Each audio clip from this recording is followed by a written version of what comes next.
Hello, and welcome to Real Cheating Stories. Let me take you back to a quiet Sunday afternoon. I was alone in the basement, finally making progress on the recreation room I had promised my 15-year-old daughter, Janet. The ceiling and walls were done, and I'd just enclosed a cozy little storage space under the stairs. All that remained was laying down the new indoor-outdoor carpet I picked up last night. The house was silent. Almost eerily so. My wife, Jamie, was in Cleveland visiting her mother, and Janet was sleeping over at a friend's place. I had the whole place to myself. I remember feeling a strange sense of calm, a rare thing in our home lately. Jamie and I had been tense for months, no, years. She left for Cleveland without much of a conversation, just a flat announcement. I need some time with my mother. I'll be gone for 2 weeks. She hadn't worked since the bank let her go in a round of layoffs nearly 2 years ago. I was doing well as a partner at a successful law firm in St. Louis, so financially, we were fine. But emotionally, we were worlds apart. I'm Jim Schwan. I'm 50, and I co-founded Harris, Schwan & Wilson, a powerhouse corporate law firm. 20 years of hard work had paid off, and now I spent more time mentoring the younger lawyers, letting them chase courtroom glory. On paper, my life looked perfect, a thriving firm, a beautiful home, a family. But behind the closed doors of our marriage, things were broken. Jamie and I had been married for 19 years. It was a second marriage for both of us. My first wife died tragically in a car accident. Jamie had a son from her previous marriage, now grown, married, with kids of his own. But she rarely spoke of him. Our daughter Janet was our only child together. Jamie had complications during Janet's birth and underwent a hysterectomy. That was the end of the chapter on more children.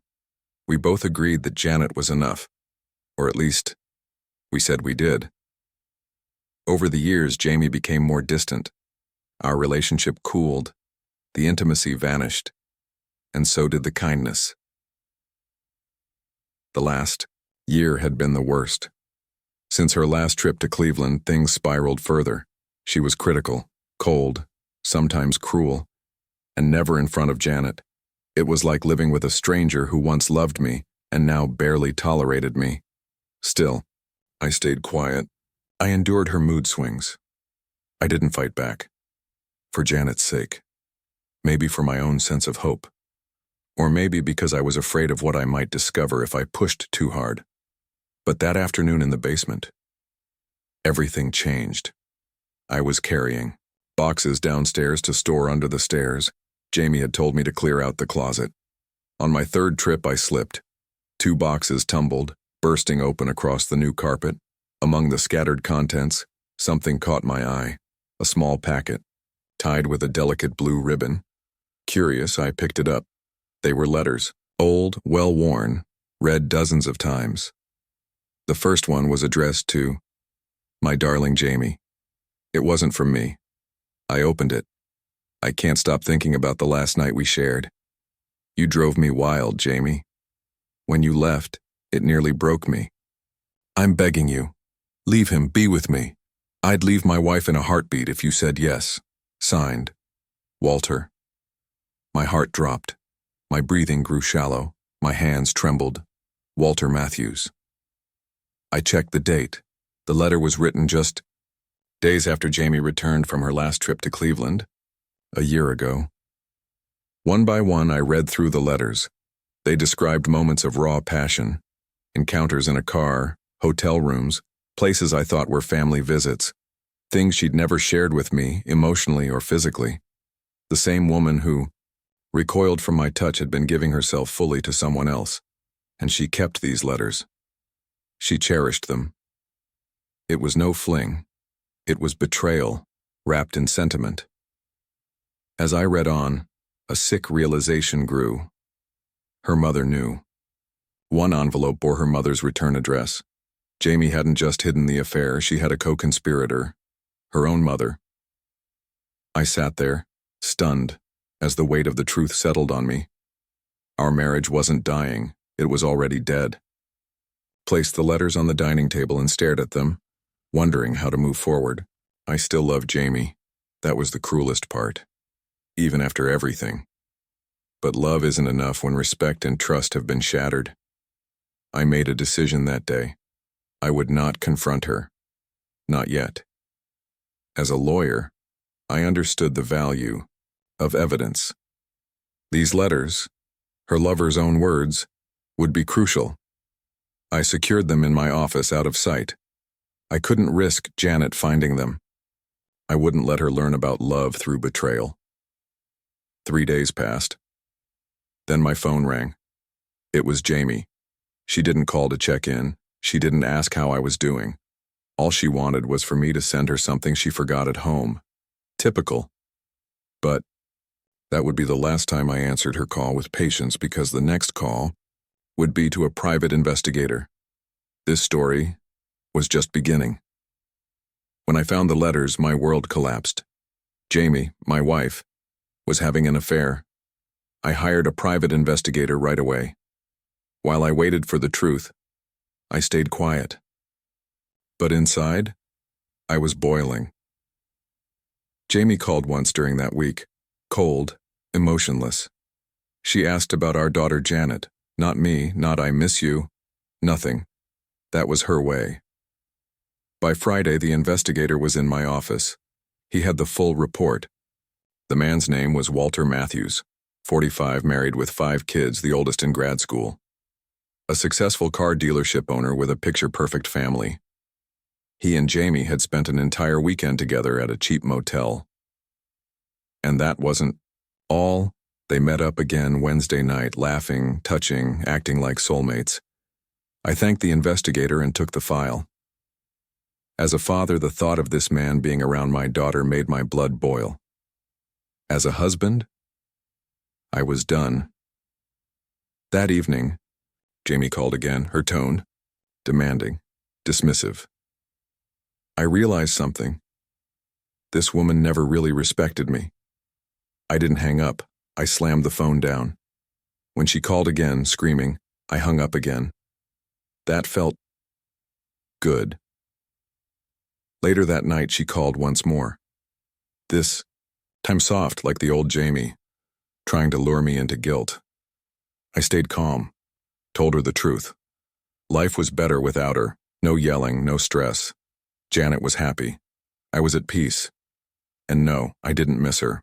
Not one bit. When she sarcastically hinted she might extend her trip, I threw it back at her. Why not stay longer? I'm sure Walter misses you. I hung up, unplugged the phone, and cut her out. That night, I went out, not to drink my sorrows, but to celebrate my freedom. At the bar, I saw Carmine, the owner, an old friend. Free drinks for life, he promised years ago. Tonight, I was cashing in. I told him everything. He listened, then just nodded. Drink up. I got you. That's when I noticed her, Rachel. Golden hair, sky blue eyes, and a face that carried both pain and strength. She touched my hand, smiled. We talked.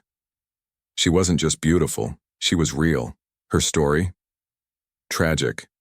Her husband, a colonel, killed in an ambush 2 years ago. She still wore her ring. We left together. I passed out at her place, too drunk for anything more, but the next morning, she brought me coffee wearing a sheer nightgown, eyes warm, lips soft. We kissed, and for a moment, I felt something I hadn't in years. Hope.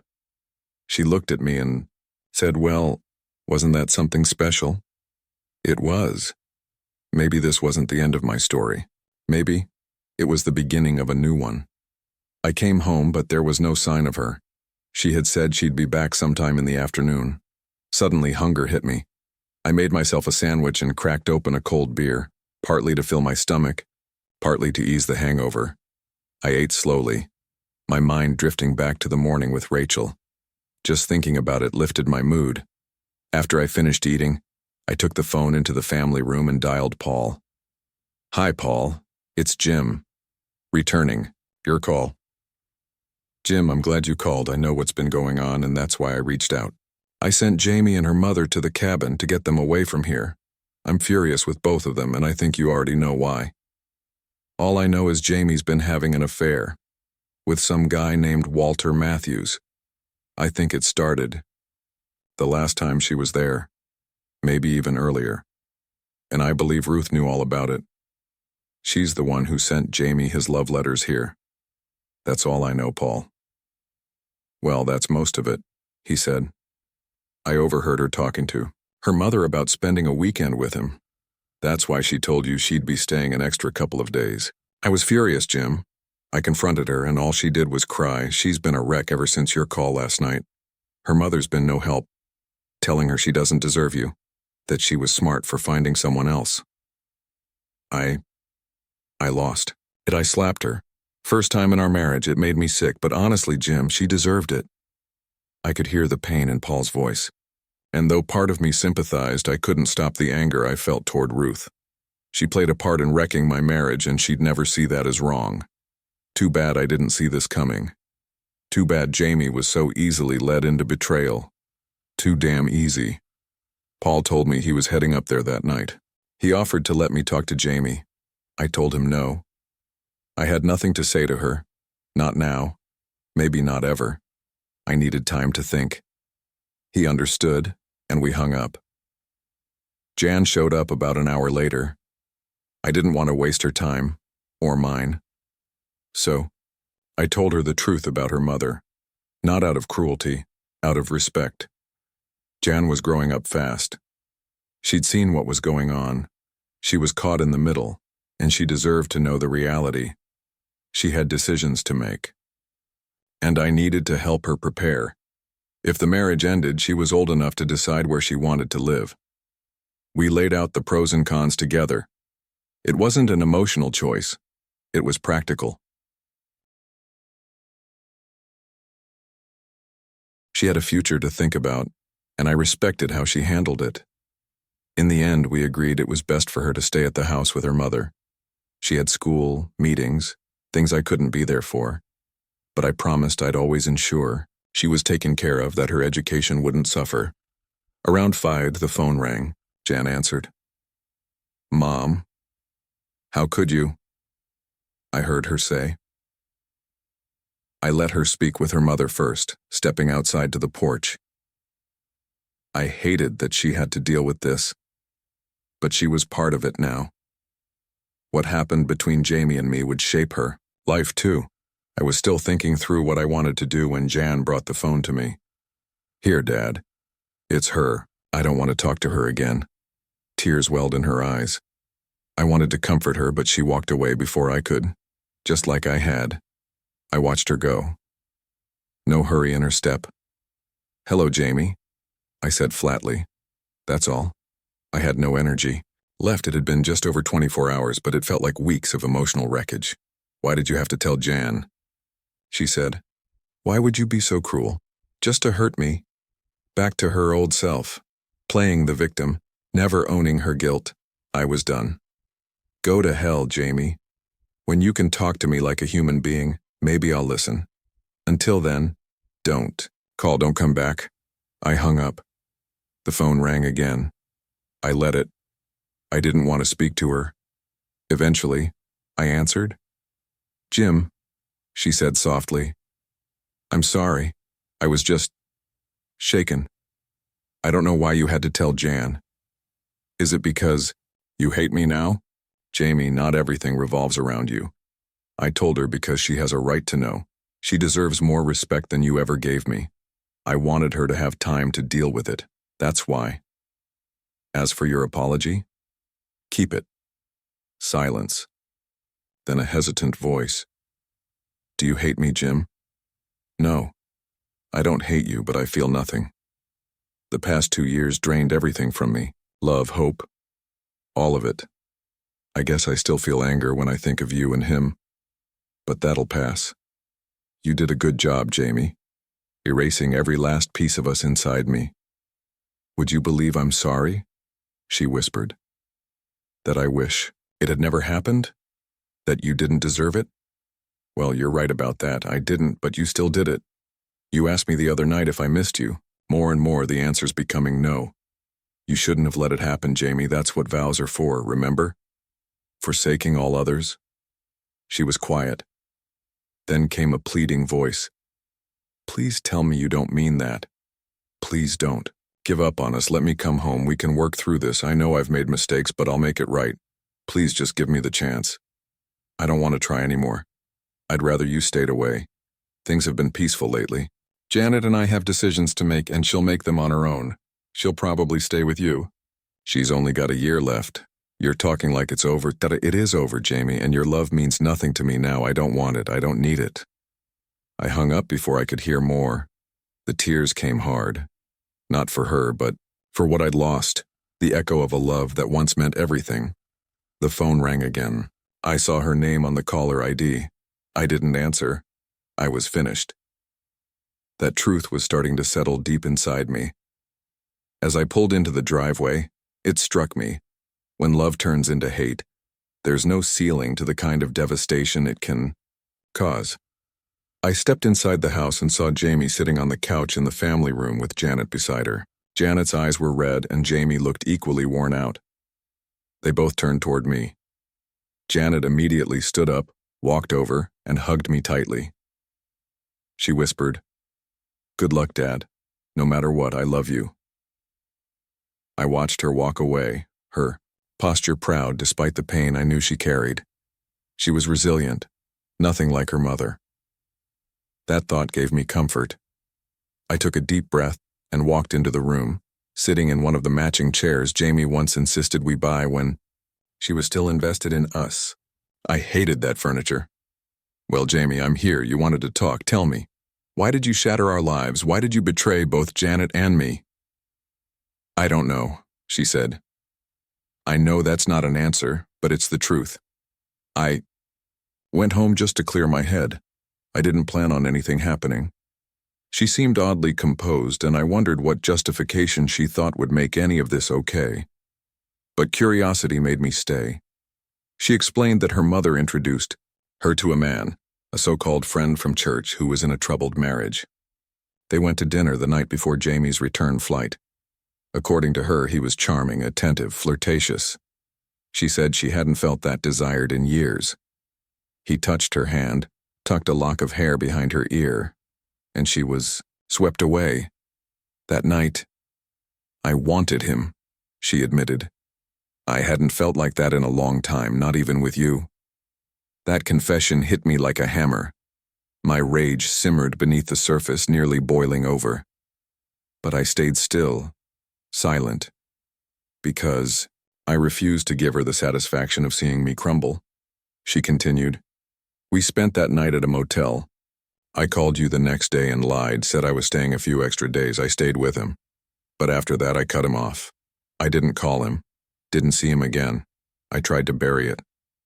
But you never came back to me either," I said bitterly. "You avoided intimacy, pulled away. You knew what you did and you were afraid I'd feel it." She nodded, her face streaked with tears. "I do love you, and I'm ashamed. I feel like I could die from it." But I didn't believe her, not the love, not the remorse, not the excuses. "Well, Jamie, that's quite the tale. But I don't believe a single word of it." Her face dropped. "First, you'd already shut me out long before you left. Second, I know what you did with him, and they were things you never once offered me. Why did he get what I was denied for years? Why give yourself so fully to a stranger and keep all of that from me?" Her eyes widened as I continued. "I had you followed. You met with him that first weekend. You planned another stay with him. You weren't just unfaithful, you discarded me. For 2 years you denied me everything. Your body, your affection, your companionship. Then you gave all of it to him. You broke more than vows, Jamie. You gave away what was mine to someone else." I was trembling. My fists were clenched so tightly they went pale. My breath came in short bursts, but I wasn't finished. "Your mother always hated me, and now I know she helped you betray me. I don't know what her grudge was against his wife and children, but she helped destroy 2 families. And you let her." Jamie reached out to touch me, maybe to beg. I slapped her hands away. Don't you dare touch me. I want nothing to do with you." "Jim, please, no. I'm done. You made your choice. That motel room, that second weekend, those were your decisions. You killed every last piece of love I had for you. She collapsed to the floor, sobbing. Her world collapsing, but I was already gone. She was Jamie Parker now. Jamie Schwann, the wife, was finished. I had already filed the paperwork to reclaim my name and life. What she didn't know, I had a plan for Walter too. I'd meant to be out before this talk, but I'd stay in the guest room until then. She'd better stay out of my way. Janet knew everything, she understood. Upstairs, I grabbed some essentials.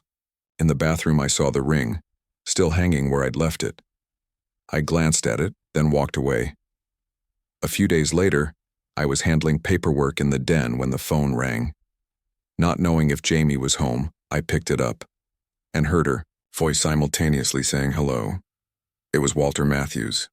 I stayed silent and listened. Jamie, it's me. Your husband just served me court papers. He's suing me for alienation of affection. $1 million. My wife was there when it happened. She's been subpoenaed. What the hell is going on?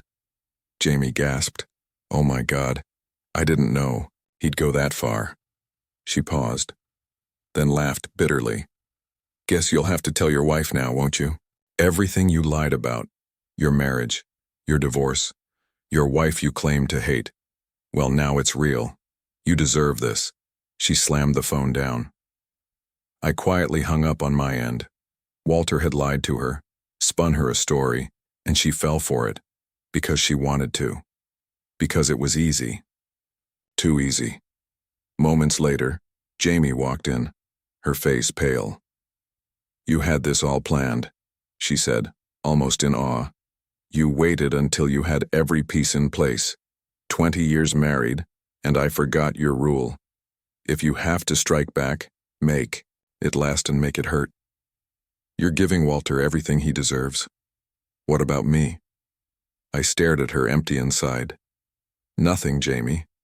Walter played you, but he betrayed me knowingly. He had a wife, 5 kids, and still went after mine. I'll take everything I can from him. As for you, you already lost me, she pleaded. I don't love him. I hate him. I hate my mother. Please, Jim, let me fix this. Let me earn you back. I shook my head. You already showed how easy it was to walk away. Too easy. I'm done. I shut off the light and stood. She saw my polished shoes, my suit, my expression. Don't wait up. I've got plans tonight, and I may not come home. Rachel had asked me to bring pajamas. She said she wanted to see me in the morning, ready for a brand new start. As I stepped outside, I looked back. Jamie stood in the doorway, tears on her cheeks. 5 days later, I met John at a bar to finalize plans, including how to handle Ruth. 3 days after that, John visited my office posing as a client. I introduced him to 2 ruthless lawyers. 5 days later, Ruth was served at home. Enraged, she attacked John in front of a process server. Police arrived in 15 minutes. Ruth was arrested. John got a restraining order. Then we moved fast.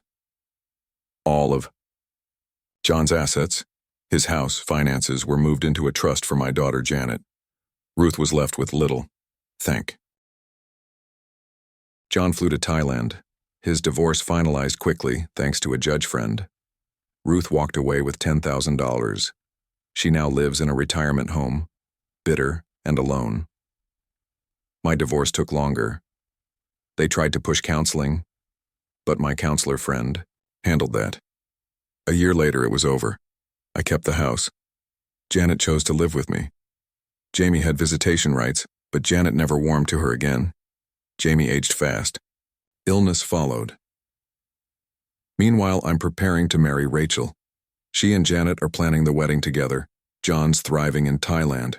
Walter lost everything: his wife, money, and home. His wife, Margaret, won big, supported by another judge. Friend. I even paid her legal fees. Ruth spends her days blaming me.